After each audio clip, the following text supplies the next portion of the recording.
আউযু বিল্লাহি মিনাশ শাইতানির রাজিম। বিসমিল্লাহির রহমানির রহিম। আজকে আমি আপনাদের সামনে যে বিষয়টি নিয়ে হাজির হয়েছি, সূরা ফিল অবলম্বনে 570 খ্রিস্টাব্দে আমাদের প্রিয় নবী হযরত মুহাম্মদ সাল্লাল্লাহু আলাইহি ওয়াসাল্লাম জন্মগ্রহণের পর ইয়েমেনের বাদশাহ আব্রাহা যে ঘটনার সৃষ্টি করেছিলেন সে বিষয়টি সম্পর্কে আজকে আপনাদের সামনে উপস্থাপন করব। ইয়েমেনের বাদশাহ আব্রাহা ৬০,০০০ সৈন্যবাহিনী এবং ৯ থেকে ১৩টি হাতি নিয়ে কাবা শরীফ ধ্বংস করার জন্য ছুটছিলেন। তখন ছোট একটি পাখি তাদেরকে ধ্বংস করেছিলেন। সেই বিষয়টি নিয়ে আমরা আজকে কথা বলবো। ইয়েমেনের বাদশাহ সিনআয় গির্জা স্থাপন করেছিলেন এবং তার উদ্দেশ্য ছিল যে মক্কাবাসীরা এখানে ইবাদত করবে। কিন্তু আব্রাহা যখন দেখল যে তার গির্জাতে কেউ মলমূত্র ত্যাগ করেছে অথবা অগ্নিকাণ্ড ঘটিয়েছে, এই বিষয়টি নিয়ে আব্রাহা ক্ষুব্ধ হয়েছিল এবং সে শপথ নিয়েছিল যে কাবাকে আব্রাহা ধ্বংস করবে।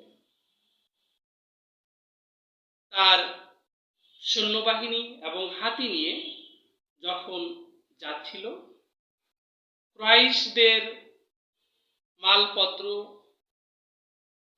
উট তারা লুট করে নিয়ে যাচ্ছিল।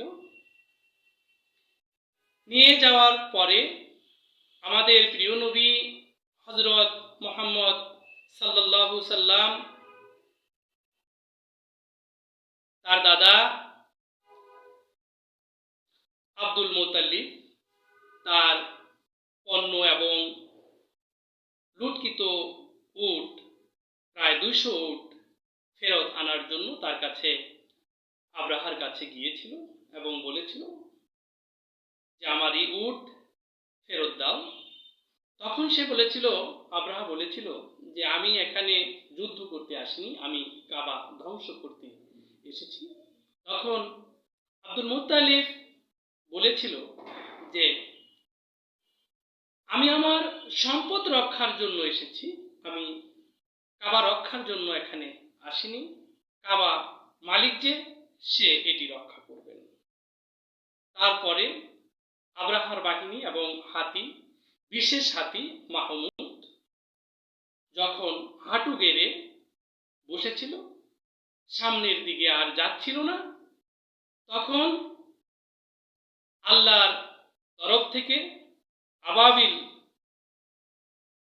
পাখি তাদের মুখে এবং পায়ে পাথর নিয়ে তাদের উপর ঝাঁকে ঝাঁকে পাখিরা নিক্ষেপ করছিল।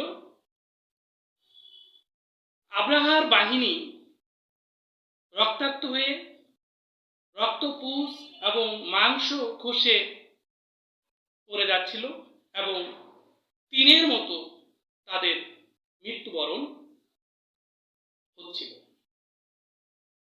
এবং আব্রাহার করুণ